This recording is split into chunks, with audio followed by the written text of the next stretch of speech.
December 18 അറബി ഭാഷയെ സംബന്ധിച്ചിടത്തോളം വലിയ ദിവസമാണ്. നിങ്ങളവിടെ ഇരുന്നപ്പോൾ കേട്ടു. Anyway, first of all I would like to congratulate department of Arabic for conducting such a event. Just 1-2 സ്ലൈഡുകളിൽ അറബി ഭാഷയെക്കുറിച്ച് മാത്രം പറഞ്ഞു പോകാം. നിങ്ങൾക്ക് അറിയാവുന്നതായിരിക്കും. ഏകദേശം പിന്നീട് ഒഫീഷ്യൽ ലാംഗ്വേജ് ആണ്. മോർ ദാൻ 20 ആണ്. ചില സമയത്ത് അത് 24 എന്നും 28 എന്നൊക്കെ പറയുന്നുണ്ട്. എനിവേ, 20-ലധികം രാഷ്ട്രങ്ങളുടെ ഒഫീഷ്യൽ ലാംഗ്വേജ് ആണ് പിന്നീട് അറബി ഭാഷ. ഇംഗ്ലീഷ് ഭാഷ പോലും അത്രയും രാജ്യങ്ങളുടെ ഒഫീഷ്യൽ ലാംഗ്വേജ് അല്ല.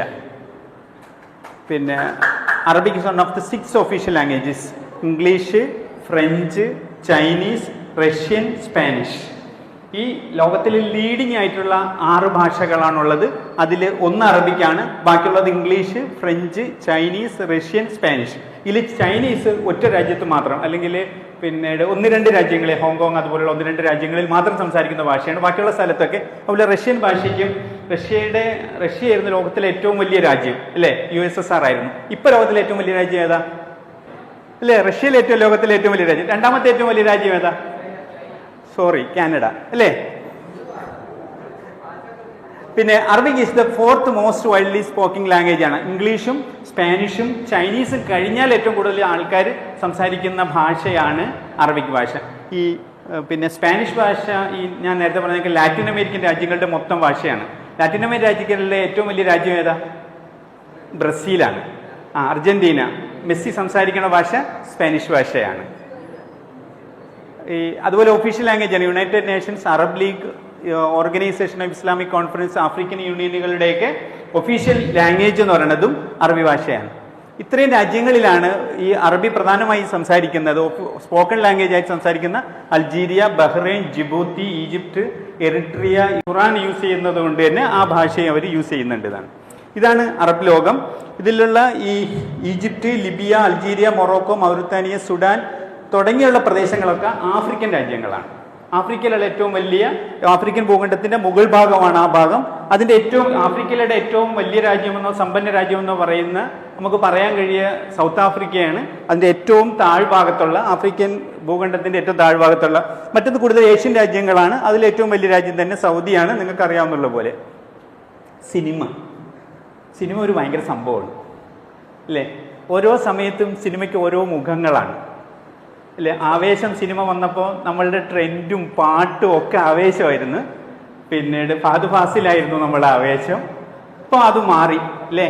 ക്യാമ്പസിന്റെ ട്രെൻഡ് അറിയാവുന്നവർക്ക് ഇപ്പം ആവേശം ഖൽബാണ്. പിന്നെ ഇതിൽ the first Arabic film emerge in the 1920 with silent film gaining popularity across the region. ഇങ്ങനെ തുടങ്ങി growing audiences. Cinema quickly became the popular form of entertainment, attracting the wider range of viewers and fostering the sense of shared cultural identity. ഇതൊക്കെ നിങ്ങൾക്ക് അറിയാവുന്ന കാര്യങ്ങളാണ്. Cinema വളരെ വേഗതയിൽ ഹൃദയത്തിലോട്ട് കടക്കും. നിങ്ങളൊരു പുസ്തകം വായിക്കുകയാണ്. ഒരു പുസ്തകം വായിച്ച് നിങ്ങളുടെ ഹൃദയത്തിലേക്ക് എത്താൻ ഒരുപാട് സമയം എടുക്കുമെങ്കിൽ സിനിമ വളരെ വേഗതയിൽ ഓടിക്കയറാൻ കഴിയും ആ സിനിമ ഹൃദയത്തിലേക്ക്. ഒരു 100 പുസ്തകങ്ങൾ വായിക്കുന്നതിൻ്റെ ഗുണം കിട്ടും നിങ്ങൾ ആ തീം വെച്ചിട്ട് ഒരു സിനിമ കണ്ടാൽ. കാരണം സിനിമയെ നമ്മൾ വിഷ്വലൈസ് ചെയ്തിട്ടും പിന്നെ ഈ ശബ്ദവും കൂടി ഉള്ളത് കൊണ്ട് തന്നെ വളരെ വേഗതയിൽ ഒരു മനുഷ്യനെ അട്രാക്ട് ചെയ്യാൻ പറ്റുന്ന ഒരു സാധനമാണ് സിനിമ. ഈ സിനിമയിലൂടെയാണ് ലോകം ഇന്ന് അവരുടെ വ്യൂവേഴ്സിനെ, അവരുടെ ആൾക്കാരെ ഇങ്ങനെ കളക്ട് ചെയ്യാൻ വേണ്ടിയിട്ട് ശ്രമിക്കുന്നത്. അത് ഈ രാജ്യങ്ങളായാലും പ്രസ്ഥാനങ്ങളായാലും ഒക്കെ ഈ മാധ്യമത്തിന് വല്ലാണ്ട് ഉപയോഗിക്കുന്നുണ്ട്. നിങ്ങൾക്കറിയാം. ഇതിൽ ഈജിപ്ഷ്യൻ സിനിമയാണ് അറബി ലോകത്തിലെ ഏറ്റവും വലിയ ഒരു സംഭാവനയുള്ള ലോകം എന്ന് പറയുന്നത് ഈജിപ്ഷ്യൻ സിനിമയാണ്.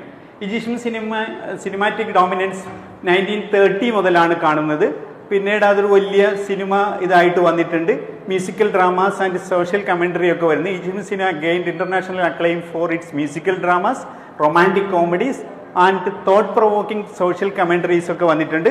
പിന്നീട് അതിൽ നമ്മളെ ഇവിടുത്തെ മമ്മൂട്ടിയെ പോലെ ഒരാളാണ് അയാളുടെ പേര് ഉമർ ഷെരീഫ് എന്നാണ്.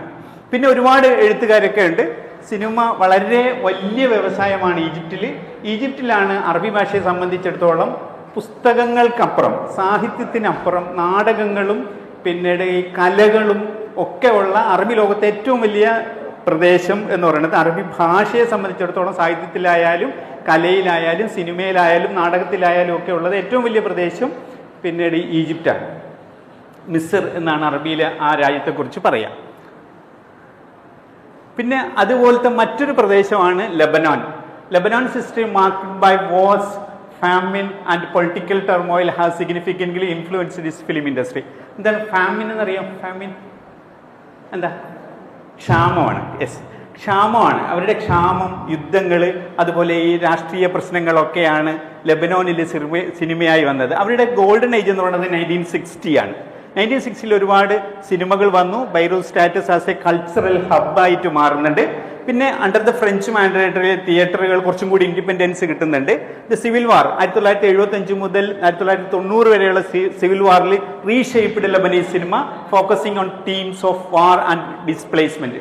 ഡിസ്പ്ലേസ്മെന്റ് ഒരു വലിയ വിഷയമാണ്. നമ്മളെ സംബന്ധിച്ചിടത്തോളം നമ്മളത് ഫീൽ ചെയ്തിട്ടില്ല. നമ്മൾ ഇന്ത്യൻ സ്വാതന്ത്ര്യ സമരം പോലും നന്നായി ഫീൽ ചെയ്യാത്ത ആൾക്കാരാണ് തമിഴ്നാട്ടിലും കേരളത്തിലുള്ളവർ. അതുതന്നെ സ്വാതന്ത്ര്യ സമരം എന്ന് പറയുമ്പോൾ നമ്മൾ മനസ്സിലാകത്തുണ്ടാകുന്ന ഒരു ചെറിയ ഫീലിംഗേ വരുള്ളൂ. നമ്മൾ നോർത്ത് ഇന്ത്യയിലോട്ടൊക്കെ പോയി നോക്കിയാൽ അവർക്ക് അതറിയാം. അവർ ഈ പിന്നീട് ഇതിൻ്റെ എന്താ പറയുക, ഡിസ്പ്ലേസ്മെൻറ്റിൻ്റെ ഒരു വലിയ ഇത് അനുഭവിച്ചവരാണ്. നമുക്കത് അറിയില്ല. നമ്മൾ വരണ വഴിക്ക് അത് കുറച്ചും കൂടി മനസ്സിലാവും. എനിവേ, പിന്നെ സിറിയയാണ്. സിറിയ ഇപ്പോഴത്തെ സിറിയ വലിയ പ്രശ്നകലുഷിതമായ സിറിയയാണ്. ചരിത്രം പഠിക്കുന്നവർക്കും പത്രം വായിക്കുന്നവർക്കും അതറിയാം. ബഷാറിന് ശേഷം സിറിയ വലിയൊരു സംഭവമാണ്, അല്ലെങ്കിൽ ബഷാറിന് ശേഷം സിറിയ വലിയ സംഭവ വികാസങ്ങളുടെ ഒരു കേന്ദ്രമായി മാറിക്കൊണ്ടിരിക്കുന്നു. The evolution of Syrian cinema reflects its complex political history beginning under the French colony. 1920 French കൊളോണിയലായിരുന്നതിനു ശേഷം അതിനുശേഷം സിനിമ വലിയൊരു മേഖലയായി സിറിയയിൽ വരുന്നുണ്ട്. അതിനുശേഷം 1927 ഇറങ്ങിയിട്ടുണ്ട് ദ ഇന്നസെന്റ് സസ്പെക്ട് എന്നും ദ ലൈറ്റ് ആൻഡ് ഡാർക്ക്നെസ് എന്നൊക്കെ പറഞ്ഞിട്ടുള്ള സിനിമകളുണ്ട്. അതിനുശേഷം 1947 ശേഷം the establishment of national film organisation which established in 1963 measured the golden age of Syrian cinema എന്ന് പറയാൻ കഴിയും.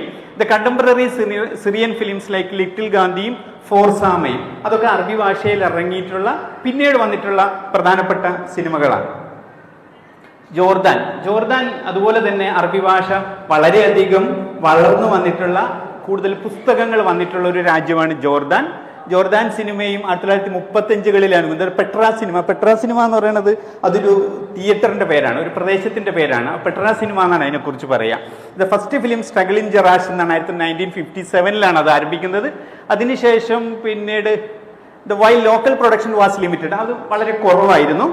Jordan became the hub of international films. അവരുടെ ലോക്കൽ പ്രൊഡക്ഷനുകൾ കുറവായിരുന്നെങ്കിലും അവിടെ വലിയൊരു പിന്നീട് ജനങ്ങളുണ്ടായിരുന്നു, വലിയൊരു ക്യാൻവാസ് ചെയ്യാൻ പറ്റുന്ന ഒരു ഇതുണ്ടായിരുന്നു. അവിടെ കൂടുതൽ ജനങ്ങൾ ഈ ഇന്റർനാഷണൽ സിനിമകൾ കാണുകയും മറ്റൊക്കെ ചെയ്യുന്നത്. പ്രത്യേകിച്ച് യൂട്ടിലൈസ് ചെയ്യുന്ന landscape of like Wadi room എന്ന് പറഞ്ഞാൽ ഈ കല്ല് വെട്ടിയിട്ടൊക്കെ എടുത്ത് ഈ മലകൾക്കിടയിലുള്ള ഭംഗിയുള്ള സ്ഥലമാണ്. നിങ്ങൾ എപ്പോഴെങ്കിലും ഒന്ന് ഗൂഗിൾ ചെയ്ത് നോക്കിയാൽ മനസ്സിലാവും. ഗൂഗിൾ അമ്മാവൻ പറഞ്ഞുതരും. വാദി റൂം എന്ന് പറഞ്ഞാൽ ലോകത്തിലെ തന്നെ ഏറ്റവും ബെസ്റ്റ് സിനിമ എടുക്കാൻ കഴിയുന്ന തരത്തിലുള്ള സ്ഥലങ്ങളുള്ള, ഇന്ത്യയെ സംബന്ധിച്ചിടത്തോളം നമുക്ക് കാശ്മീർ ഉള്ളതുപോലെ ലോക സിനിമകളിൽ വാദി റൂം വലിയൊരു പ്ലേസാണ്. നല്ല പിക്ചറുകൾ കിട്ടുന്ന ഒരു സ്ഥലമാണ് വാദി റൂം. നിങ്ങളൊന്ന് ചെക്ക് ചെയ്ത് നോക്കിയാൽ മനസ്സിലായി. അത് ജോർദാൻ സിനിമയാണ്.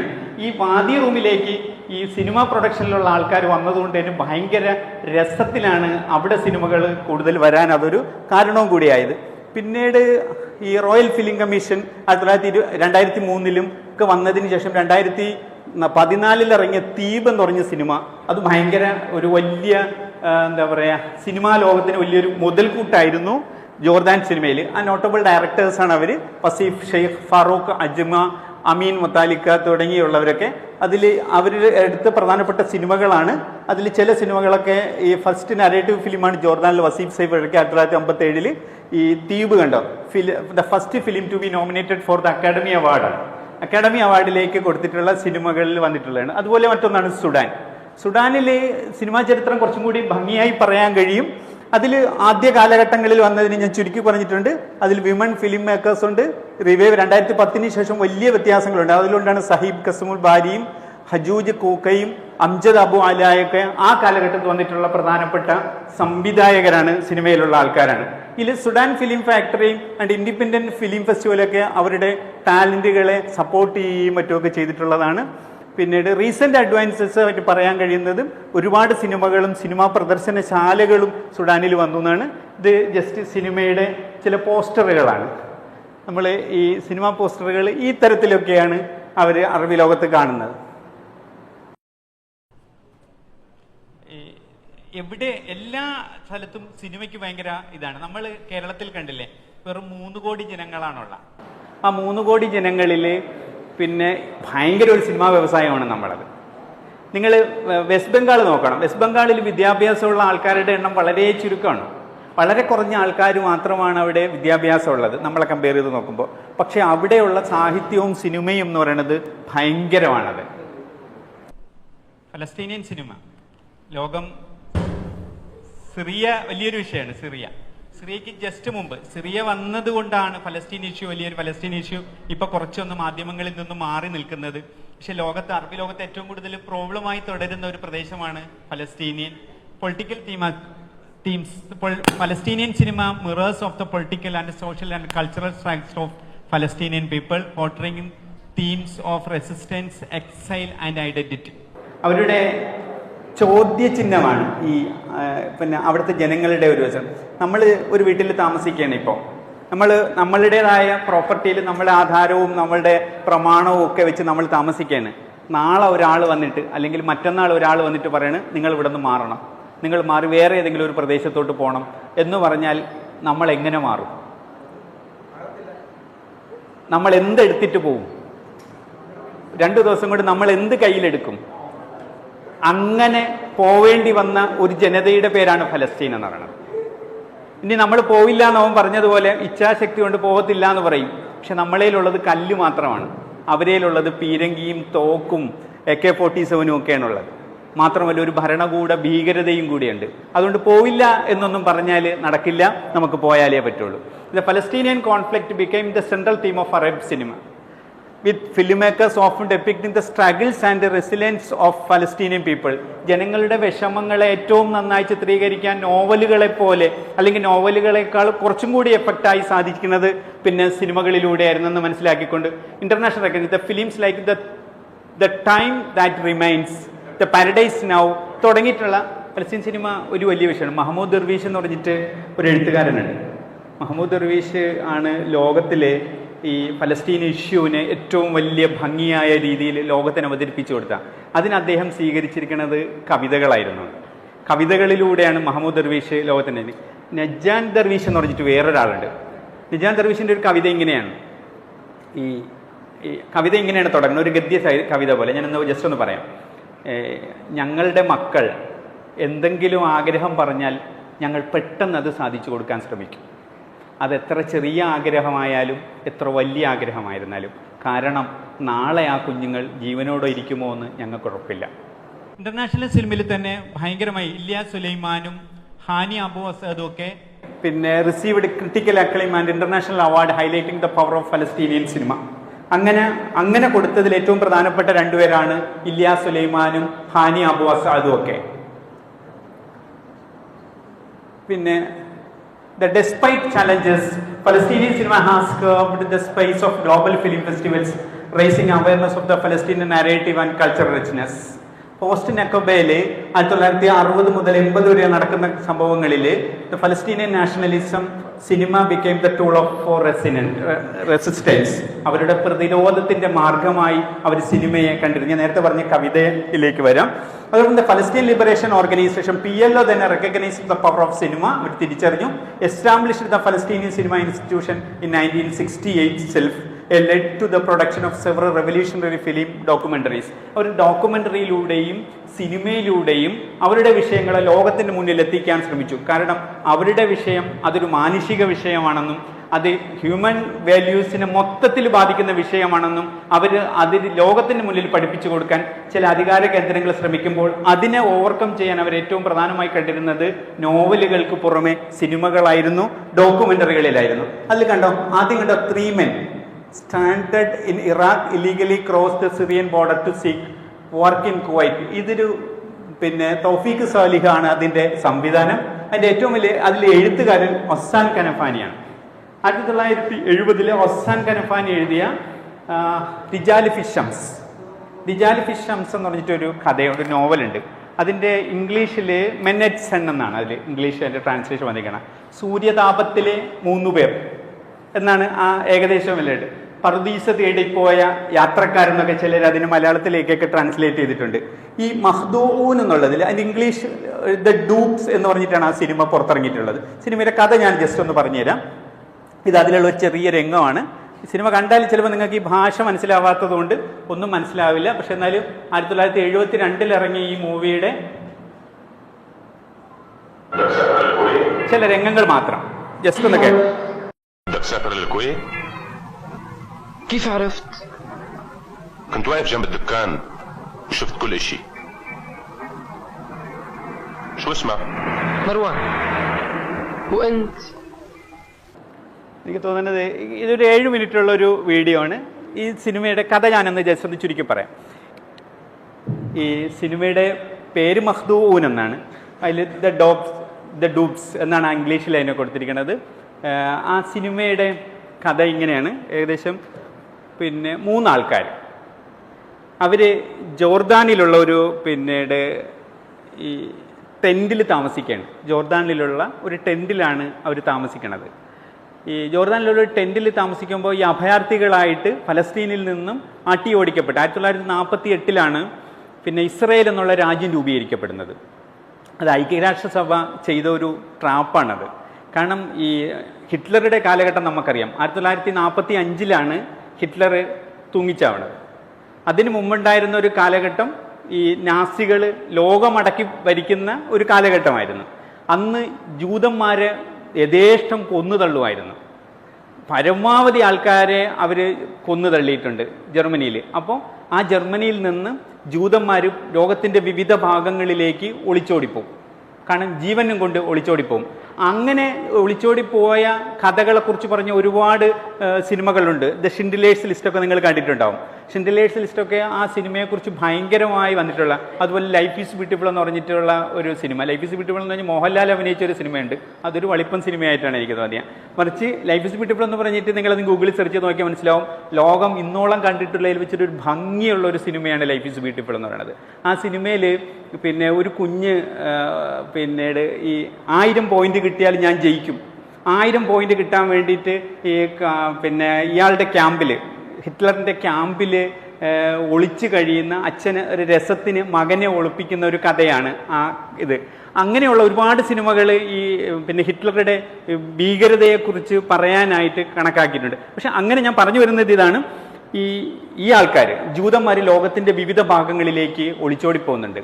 ആ വിവിധ ഭാഗങ്ങളിലേക്ക് ഒളിച്ചോടി പോയപ്പോഴത്തേക്ക് കുറേ പേര് ആഫ്രിക്കയിലേക്കാണ് പോയത്, കുറച്ച് പേര് യൂറോപ്പിൻ്റെ വിവിധ രാജ്യങ്ങളിലേക്കാണ് പോയത്, കുറച്ച് പേരിൽ നോർത്ത് അമേരിക്കയിലാണ് പോയത്. നോർത്ത് അമേരിക്കയിൽ പ്രധാനമായും 3 രാജ്യങ്ങളാണുള്ളത്. നിങ്ങൾക്കറിയാവുന്ന പോലെ മെക്സിക്കോ, USA, കാനഡ. ഈ 3 രാജ്യങ്ങളാണ് പ്രധാനമുള്ളത്. അവിടെ ഒരുപാട് ആൾക്കാരുണ്ടായിരുന്നു. പക്ഷേ ഈ ജൂതന്മാർ ഒരു ഇൻ്റലക്ച്വലാണ്, പക്ഷേ ശല്യമാണത്. അവർക്ക് ഇവരെ വേറെ എങ്ങോട്ടെങ്കിലും മാറ്റണം. അതിന് പറ്റിയ ഒരു വഴിയായിരുന്നു ഏഷ്യയിലോട്ട് മാറ്റുക. അതിനവർക്ക് ജെറുസലേം എന്നുള്ള അതിൻ്റെ ഒരു പിൻ പോയിന്റ് അവർക്കുണ്ട്. കാരണം അവരുടെ ജെറുസലേമിൽ വന്നിട്ട് മരിച്ചാൽ മാത്രമേ അവർക്ക് പുണ്യം കിട്ടുള്ളൂ എന്നുള്ള ഈ ദിലീപിൻ്റെ ഒരു സിനിമയുണ്ട്. ആ സിനിമയുടെ പേര് എനിക്ക് ഓർമ്മയില്ല. ഈ കൊച്ചി പശ്ചാത്തലമാക്കിയിട്ട് അവസാനം അവർ അങ്ങോട്ട് പോകാൻ വേണ്ടിയിട്ട് ഏതായിരുന്നു ഗ്രാമഫോൺ എന്നുള്ള സിനിമയിലുള്ള പശ്ചാത്തലമുണ്ട്. അവർക്ക് മോക്ഷം കിട്ടണമെങ്കിൽ ഇപ്പം മുസ്ലിങ്ങൾ ഹജ്ജ് ചെയ്യണം, പിന്നെ അല്ലെങ്കിൽ പളനി പോകണം ഹിന്ദുക്കൾ ചെയ്യുന്ന പോലെ. അങ്ങനെ ഓരോരോ മോക്ഷം കിട്ടാനുള്ള ഇവരുടെ ജൂതന്മാരുടെ ഏകസോ ഇതെന്ന് പറഞ്ഞാൽ അന്ന് ഒളിച്ചോടി വന്നവരാണ് കൊച്ചിയിലും ഉള്ളത്. ഇങ്ങനെ ഒളിച്ചോടി പിന്നെ വിവിധ പ്രദേശങ്ങളിലേക്ക് പോയവരെ തിരികെ എങ്ങോട്ടെങ്കിലും കൊണ്ട് കളയണം ഇവർക്ക്.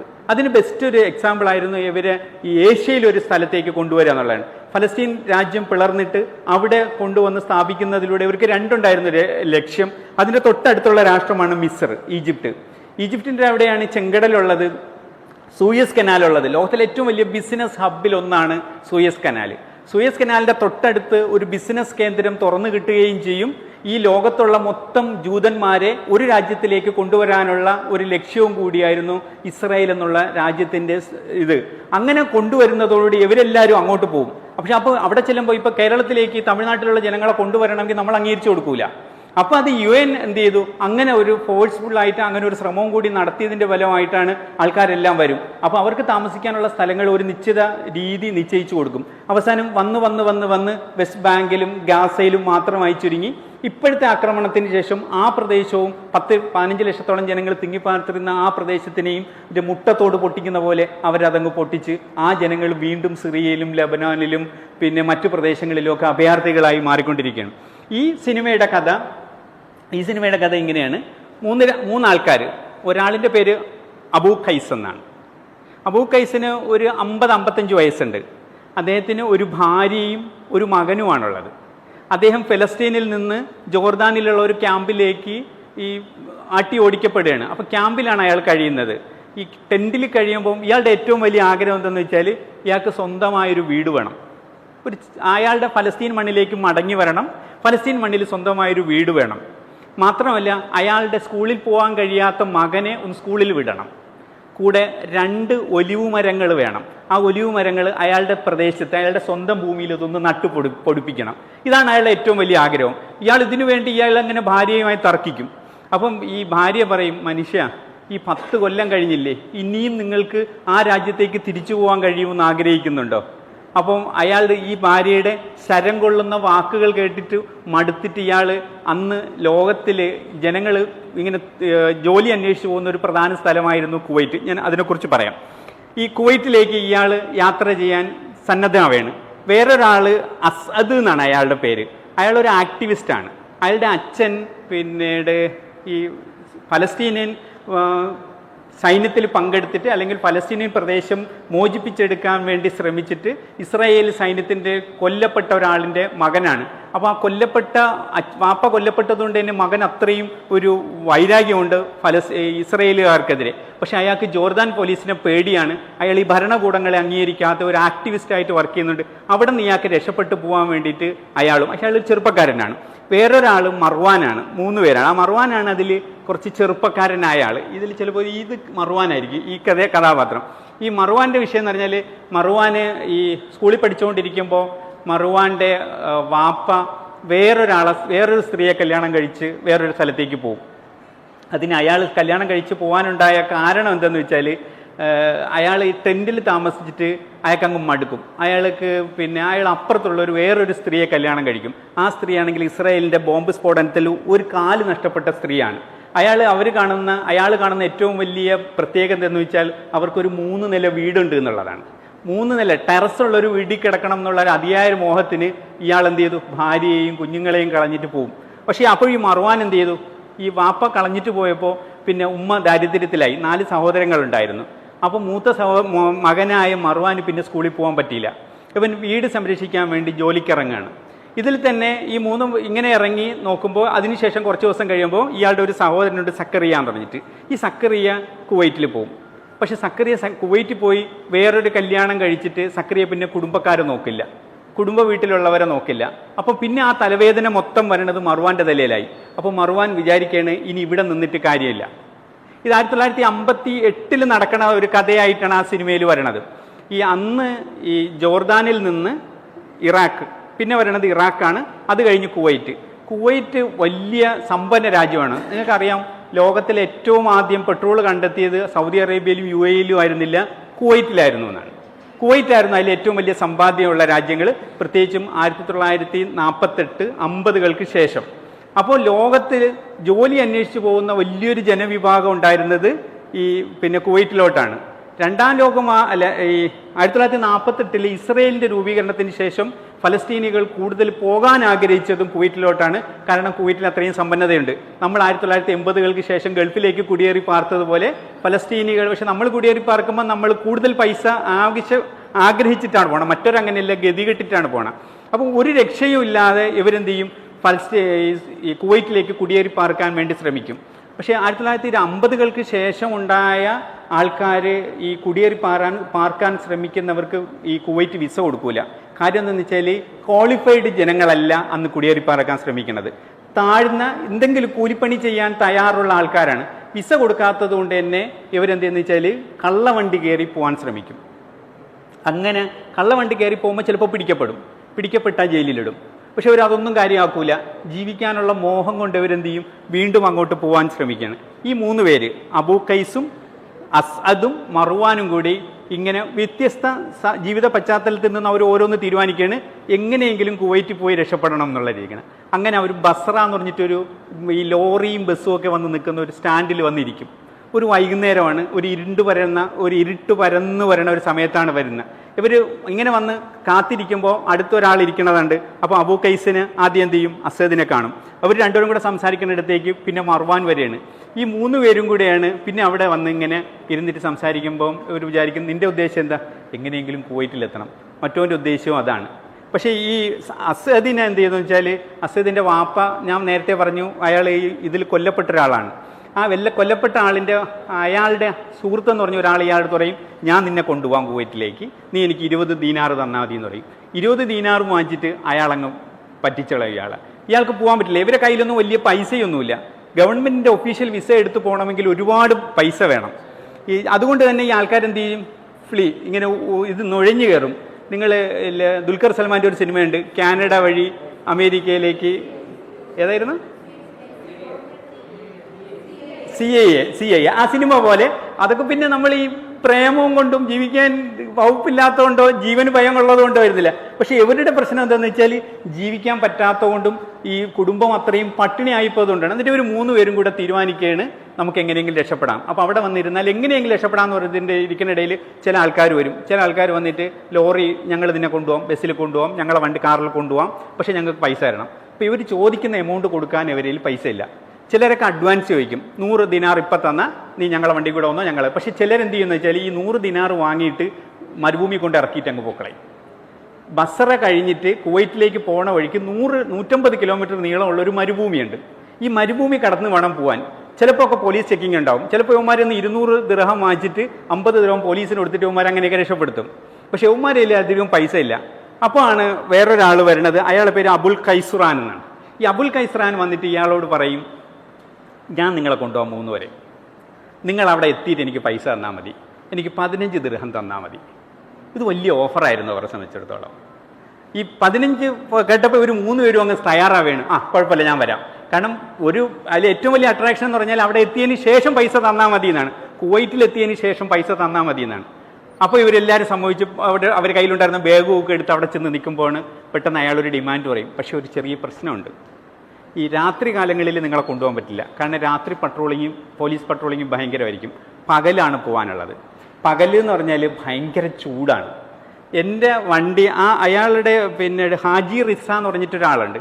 ആ ഹാജി റിസയുടെ വാട്ടർ ടാങ്കാണ് ഇയാൾ ഓടിക്കുന്നത്. കുവൈറ്റിൽ നിന്ന് പിന്നെ ഇവിടെ വന്ന് വെള്ളം ശേഖരിച്ച് കുവൈറ്റിൽ കൊണ്ടുപോകുന്ന ഒരു ഡ്രൈവറാണ് അയാൾ പറയുന്നത് ഹാജി റിസയുടെ. നമ്മളെ സിനിമയിൽ അയാൾ പറയുന്ന കണക്ക് നമ്മളെ വണ്ടി ആരും ചെക്ക് ചെയ്യില്ല. ഏതായിരുന്നു ദിലീപ് ഒരു സിനിമയിൽ പറയില്ലേ, ആ റൺവേയിലുള്ള സിനിമയിൽ പരമശിവന്റെ വണ്ടി ആരും ചെക്ക് ചെയ്യില്ല എന്ന് പറഞ്ഞ കണക്ക് ഹാജി റിസയുടെ വണ്ടി ആരും ചെക്ക് ചെയ്യില്ല. കാരണം ചെറിയ ഫോർമാലിറ്റീസ് മാത്രമേ ഉള്ളൂ. ഇത് അവിടെ കൊണ്ട് കൊടുത്തിട്ട് പോകണം. പ്രശ്നം എന്താണെന്ന് വെച്ചാൽ വാട്ടർ ടാങ്കാണ്. ഈ 150 കിലോമീറ്റർ പകൽ സമയത്ത് മരുഭൂമിയിലൂടെയാണ് ഇത് പോകാനുള്ളത്. ചുട്ടുപഴുത്ത പൊള്ളുന്ന പിന്നീട് വെയിലാണുള്ളത്. ഇയാൾ പറയും ഞാൻ വണ്ടിക്ക് മുകളിൽ അകത്തിരുത്താം നിങ്ങളെ, പക്ഷേ ഈ 2 ചെക്ക് പോസ്റ്റ് ഉണ്ട്. ഒന്ന് ഇറാഖ് ചെക്ക് പോസ്റ്റ്, പിന്നെ ഒന്ന് കുവൈറ്റിൽ എത്തുന്നതിന് തൊട്ട് മുമ്പുള്ള കുവൈറ്റ് ചെക്ക് പോസ്റ്റ്. 2 ചെക്ക് പോസ്റ്റുകളിൽ നിങ്ങളൊരു കുറച്ച് സമയം ഈ വാട്ടർ ടാങ്കിനകത്തിറങ്ങിയിരിക്കണം. കാരണം അയാൾ കണ്ടാൽ നിങ്ങളെ പിടിക്കും, പിന്നെ നിങ്ങൾക്ക് പോകാൻ പറ്റില്ല, നിങ്ങൾ അറസ്റ്റ് ചെയ്യും, എനിക്കും ഫൈൻ വരും. അപ്പോൾ അതുകൊണ്ട് നിങ്ങൾ എന്ത് ചെയ്യണം, ആ സമയത്ത് മാത്രം നിങ്ങളൊരു 3-4 മിനിറ്റ് ഇരുന്നാൽ മതി. മാക്സിമം ഒരു 7 മിനിറ്റാണ്. 7 മിനിറ്റ് കൊണ്ട് ഞാൻ നിങ്ങൾ എന്ത് ചെയ്യും, പിന്നെ അത് ഫോർമാലിറ്റി കാണിച്ചിട്ട് ഓടി വന്ന് നിങ്ങളെ ഞാൻ ഇതാക്കും. അപ്പോൾ ഇവർക്ക് ആദ്യം ഒരുത്തനെങ്ങും പുറകോട്ട് മാറും. പിന്നെ അവർ അവരുടെ വിഷമങ്ങളെക്കുറിച്ച് ചിന്തിക്കുമ്പോൾ ഒരു രക്ഷയില്ല, കുറച്ച് നേരം സഹിച്ചാൽ മതിയല്ലോ. 7 മിനിറ്റ് മാത്രമാണ് അയാൾ പറയുന്നത്. 7 മിനിറ്റ് കൊണ്ട് വാട്ടർ ടാങ്കിനകത്ത് ഇറങ്ങിയിരിക്കണം. പകൽ സമയത്ത് 150ഓളം കിലോമീറ്റർ പോകുന്ന വാട്ടർ ടാങ്കിനകത്ത് ചുട്ടുപൊള്ളുന്ന ഒരു പരിസ്ഥിതിയിൽ കാത്തിരിക്കുക എന്ന് പറഞ്ഞാൽ ഭയങ്കരമായിരിക്കും.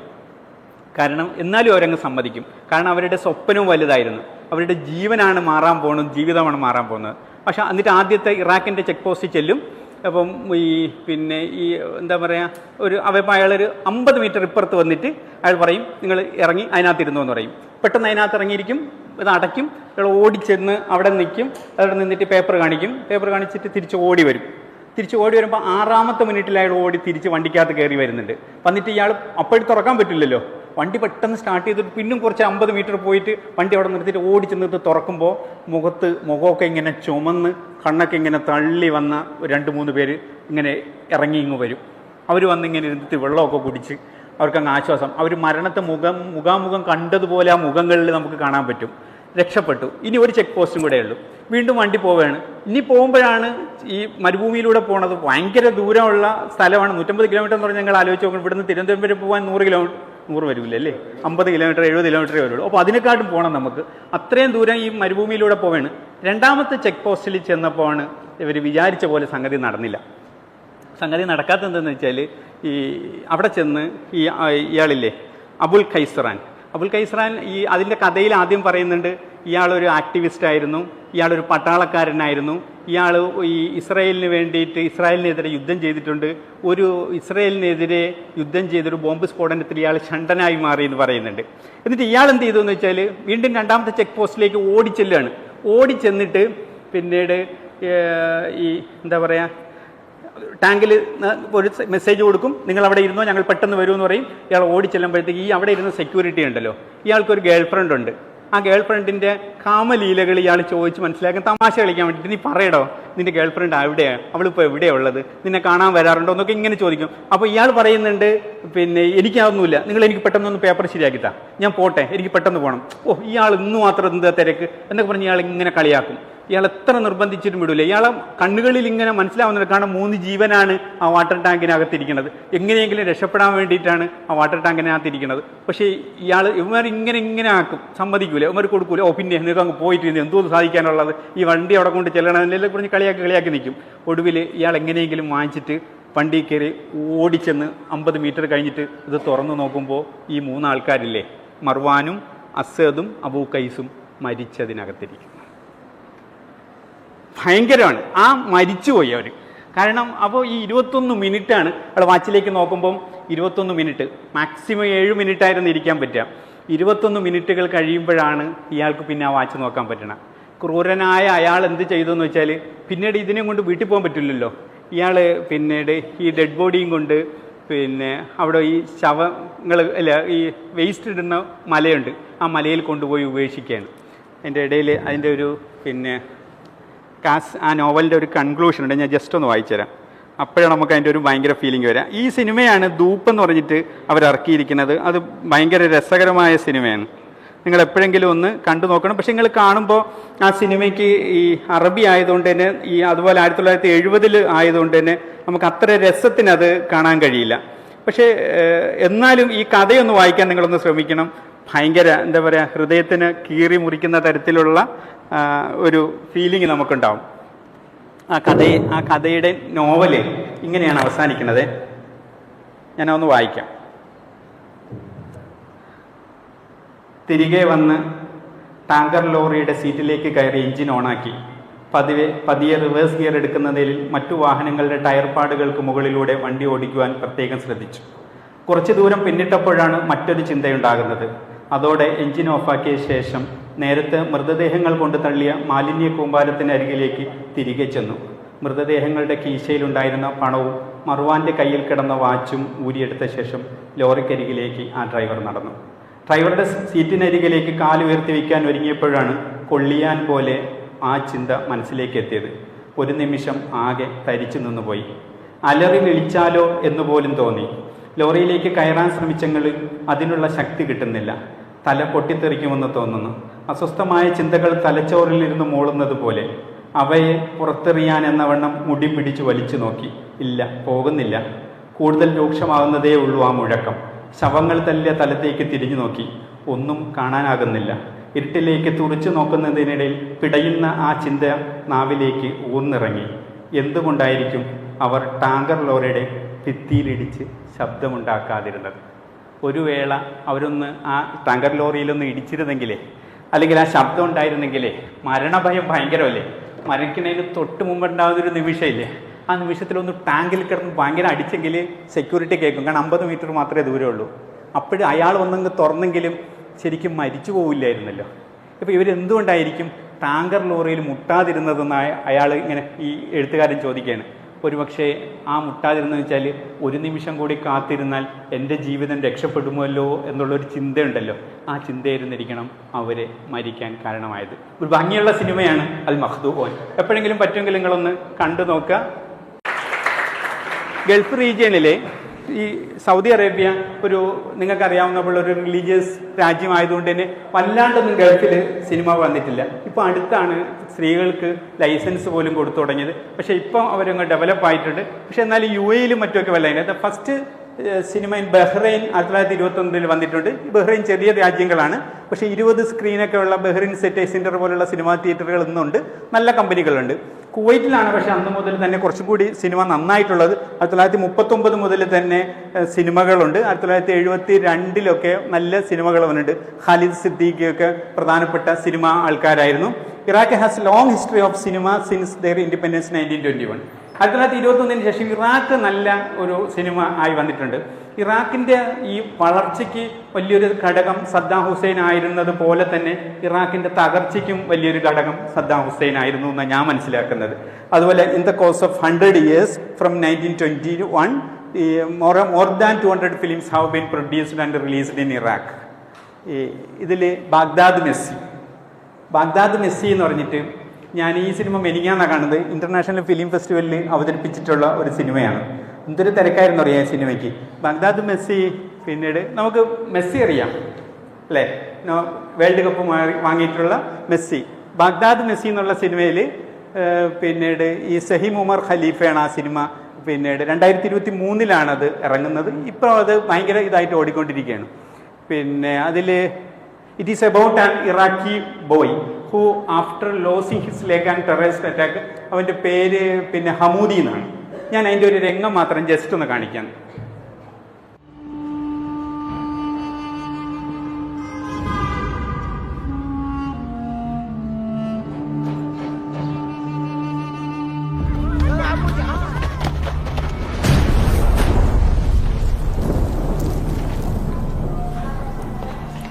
هذا كله دم حمودي.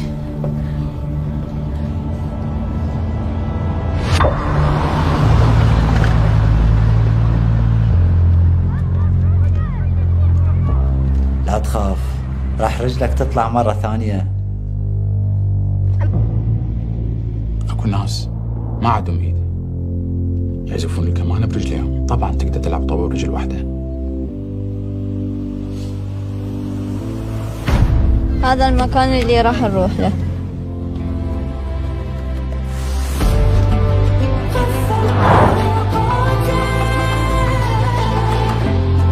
هو شنو بعد عنده؟ تريد انت حرمي من الطوبة؟ أنا اللي حرمه من الطوبة، مو أنا اللي حرمته من الطوبة.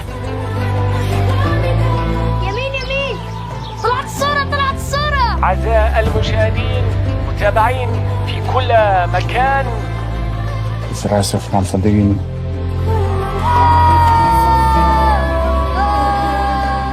أتمنى تسامحني بيوم من الأيام.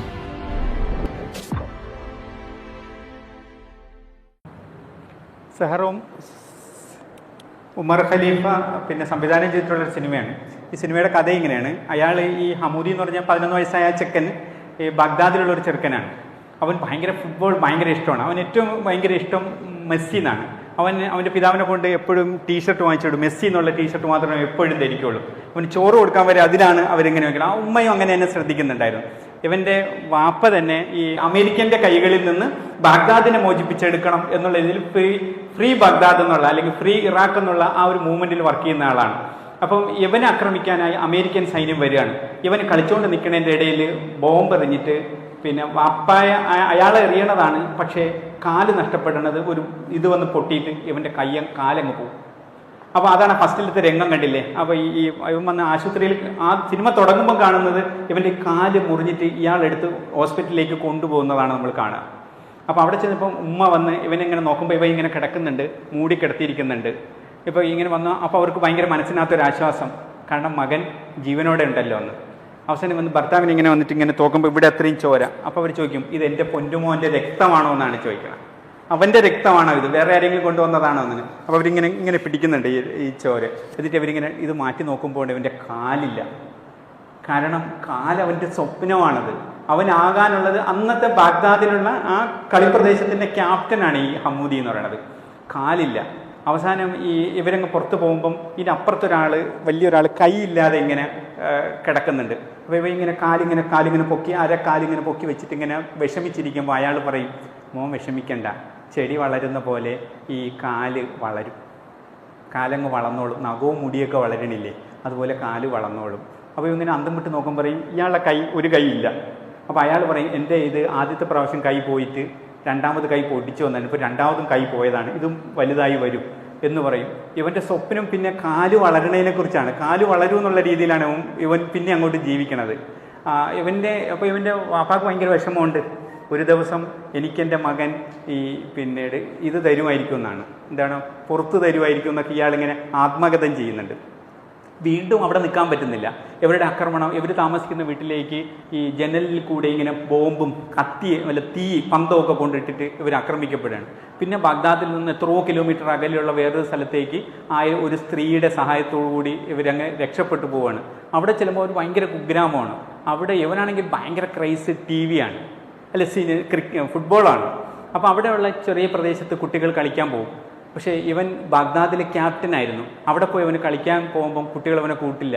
ഫുട്ബോൾ കളിക്കാൻ ഒരു കാലില്ലാതെ എങ്ങനെ കളിക്കും? എന്നാൽ ഇവൻ അവിടെ പോയിരിക്കും, ഇവരെ കൂടെ ഇരിക്കും. എന്നിട്ട് ഇവൻ ഗോളിയാവാൻ ശ്രമിക്കും. പക്ഷെ ഗോളിയാവുമ്പോഴും ചില ഗോളുകളൊക്കെ പോകുമ്പം ഇവനെ മറ്റുള്ളവർ കളിയാക്കും.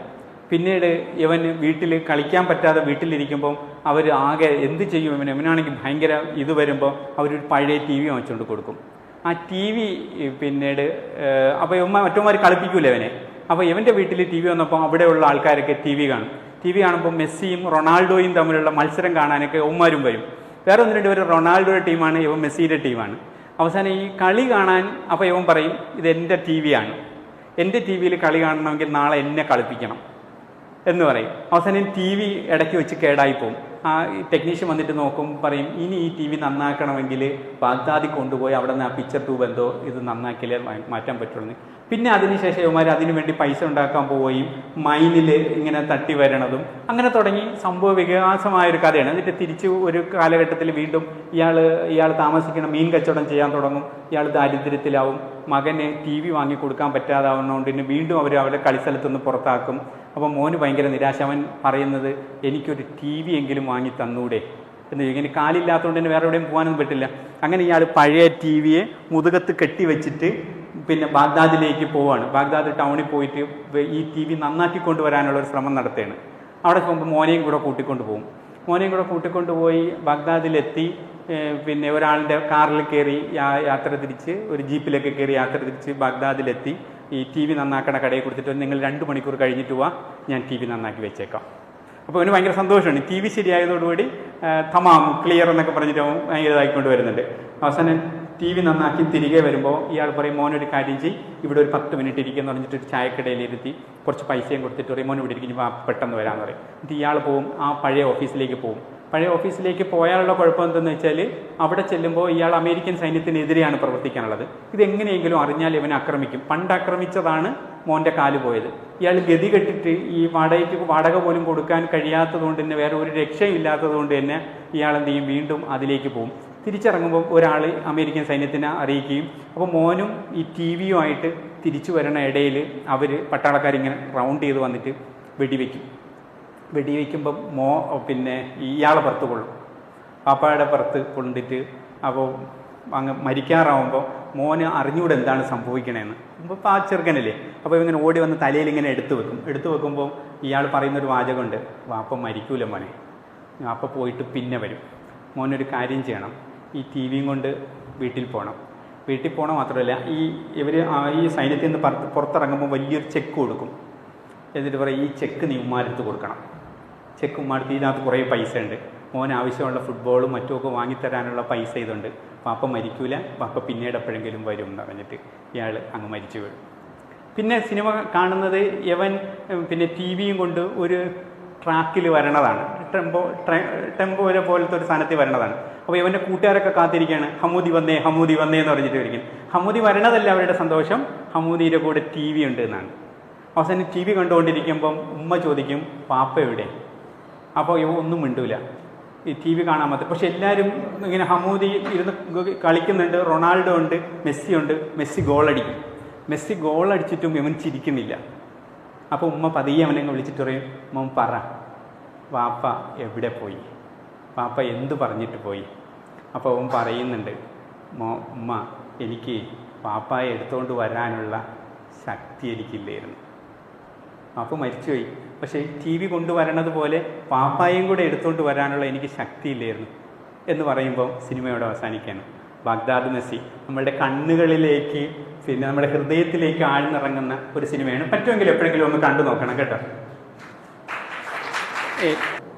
ഇത് പ്രധാനപ്പെട്ട 10 സിനിമകളെ കുറിച്ചിട്ടുള്ളൊരു video.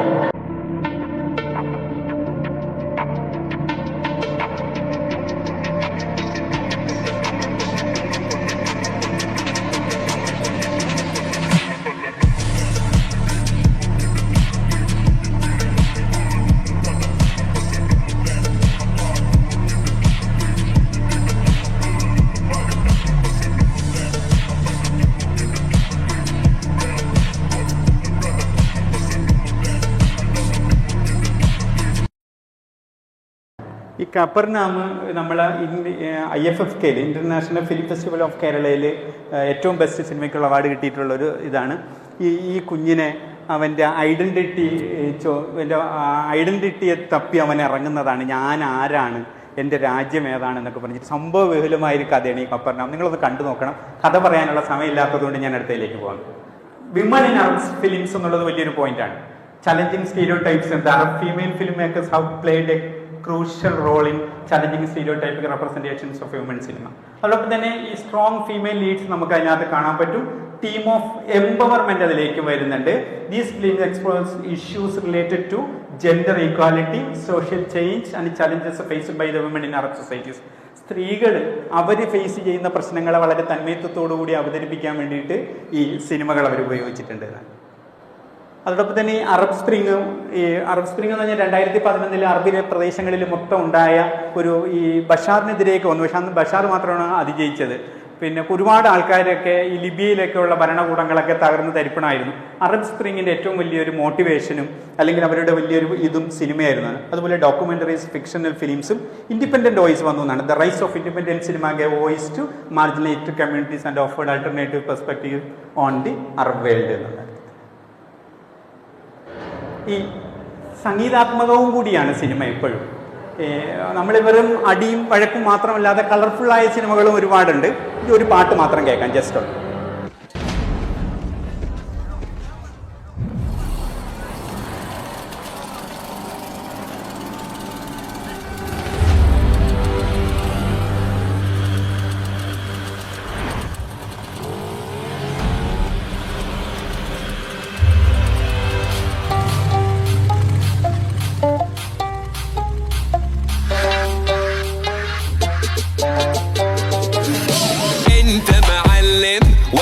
منك نتعلم. انت معلم واحنا منك نتعلم. نسكت وانت موجود ما نرضى نتكلم. نسكت وانت موجود ما نرضى نتكلم. انت معلم واحنا منك نتعلم. انت معلم واحنا منك نتعلم. نسكت وانت موجود ما نرضى نتكلم. نسكت وانت موجود ما نرضى نتكلم. واللي خلاك ما يفهم يجي له يوم ويندم. واللي خلاك ما يفهم يجي له يوم ويندم. وما تسمع اللي يخدعك انت معلم. وما تسمع اللي يخدعك انت معلم.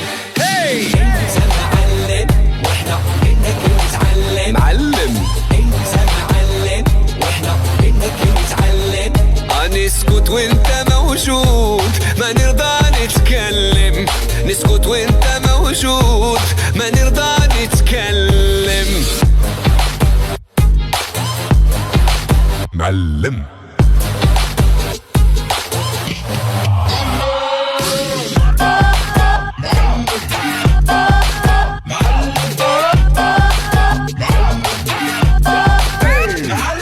ضرب الإشارة شعرف نبض الحرارة نظرات الإشارة شعرف نبض الحرارة انت في الحب عبارة تخلي العقل حيارة انت عبارة تخلي العقل حيارة واللي خلاك ما يفهم يجي يوم ده بيندم واللي خلاك ما يفهم يجي له يوم ويندم او ما تسمع اللي يخدعك انت معلم او ما تسمع اللي يخدعك انت معلم واحنا منك نتعلم والله انت معلم واحنا منك نتعلم نسكت وانت موجود ما نرضى نتكلم نسكت وانت موجود ما نرضى نتكلم I want you to all say it with me.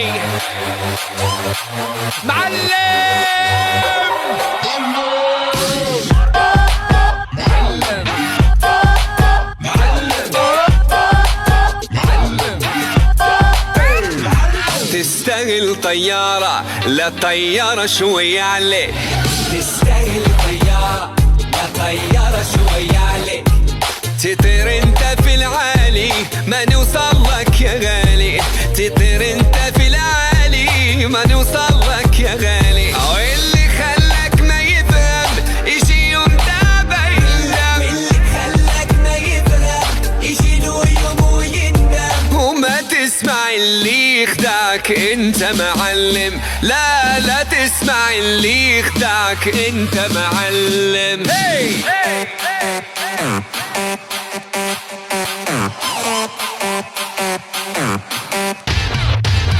الله يتعلم.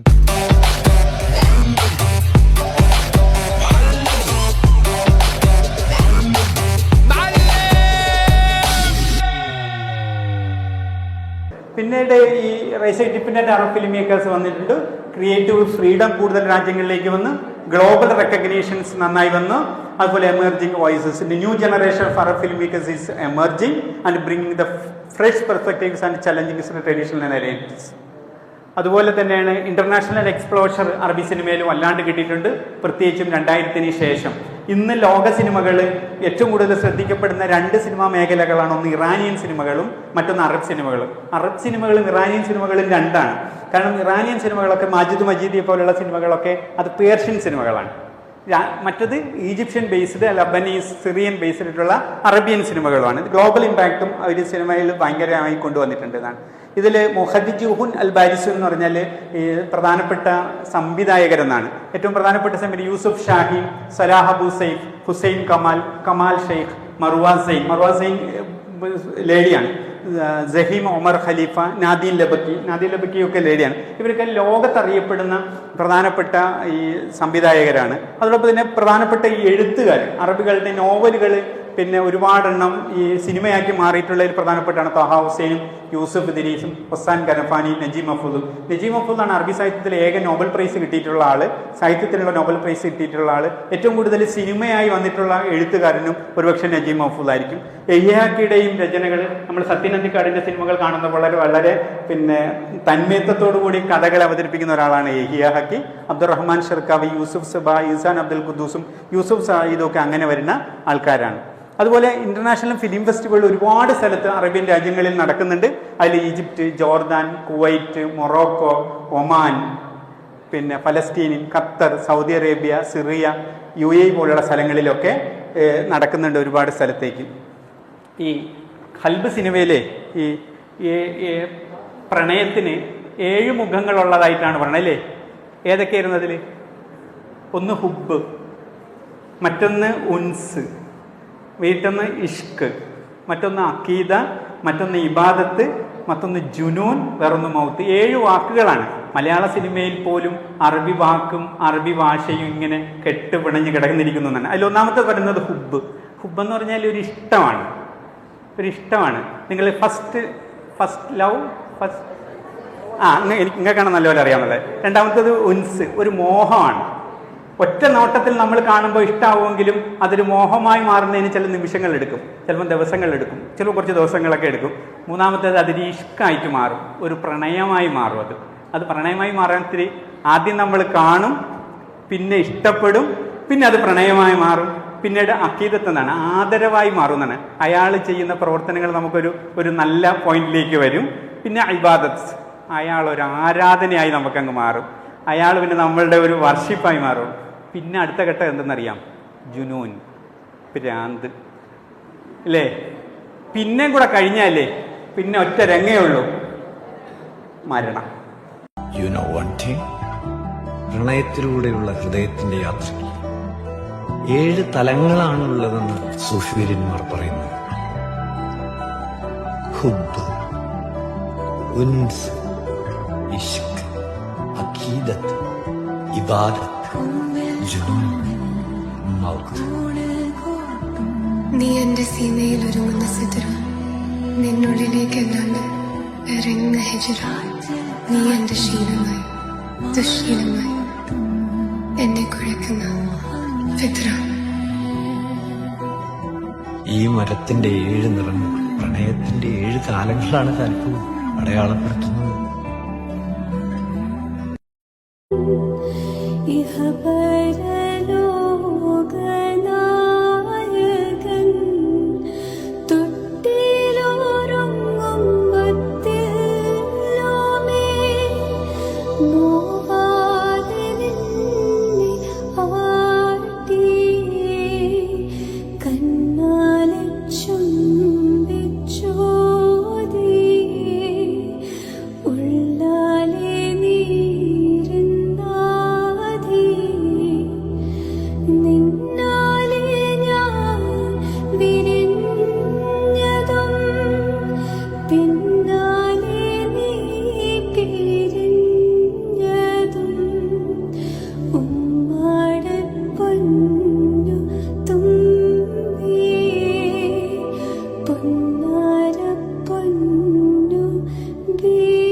ഈ ലോകത്തിലെ ഒരൊറ്റ സ്നേഹം മാത്രമാണ് കളങ്കമില്ലാത്ത സ്നേഹം.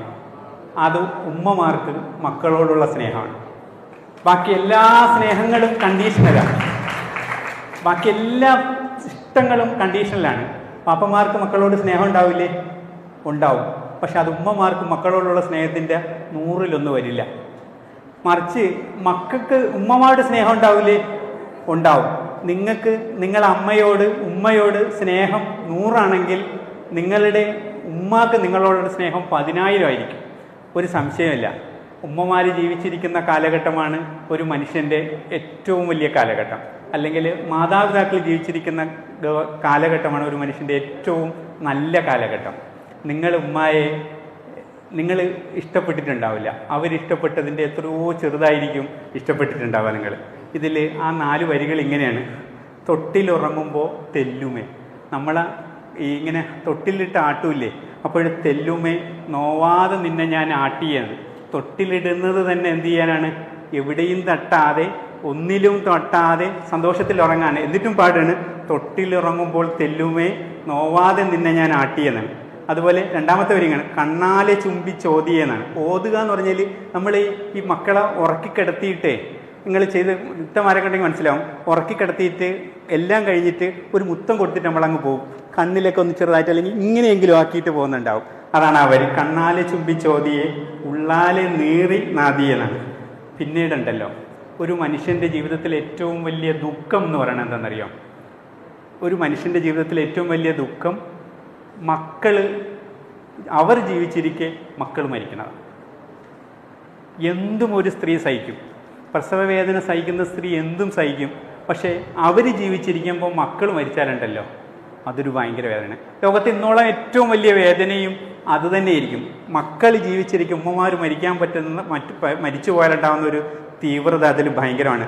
നിന്നാലെ ഞാൻ വിരിഞ്ഞതും ഒരു സ്ത്രീയാവണത് പിന്നീട് ആ കുഞ്ഞ് ജനിക്കുമ്പോഴാണ്. പിന്നാലെ നീ പിരിഞ്ഞതും, നീ മരിച്ചു പോയാൽ പിന്നെ എന്തില്ല, ഞാനില്ല എന്നാണ്. ഉമ്മാടെ പെണ്ണ് തുമ്പി എന്നാണ്. തുമ്പി എന്നാണ് ആ സിനിമയിൽ ആ നടിയുടെ പേര്. പുന്നാര പൊന്ന് ബീവി എന്ന്. നമുക്കൊന്നും കൂടെ പാടിയാലോ ആ പാട്ട്? എല്ലാവരും കൂടെ ചേർത്തിട്ട്, എല്ലാവരും കൂടെ ഒന്ന് കണ്ണടച്ചിട്ട് ഈ പാട്ടൊന്ന് കേട്ടേ, പാടാൻ പറ്റാത്തവർ.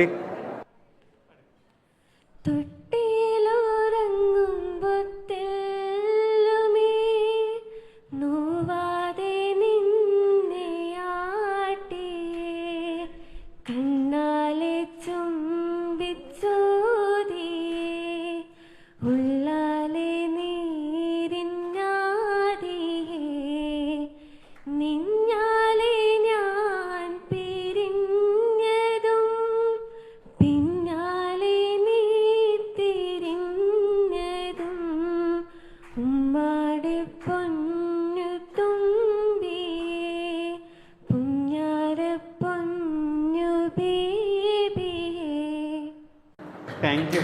മനോഹരമായ വോയിസ്. ഇന്ന് പോയിട്ടേ ഉമ്മമാർ ജീവിച്ചിരിക്കുന്നവരെല്ലാവരും പോയിട്ട് ഉമ്മാക്കൊരു മുത്തം കൊടുക്കണം കേട്ടോ. ഇന്ന് വീട്ടിൽ ചെന്നിട്ട് പറ്റുമെന്ന് നോക്കണം. താങ്ക് യു വെരി മച്ച് ഇത്രയും നേരം സഹിച്ചിരുന്നതിന്. Thank you.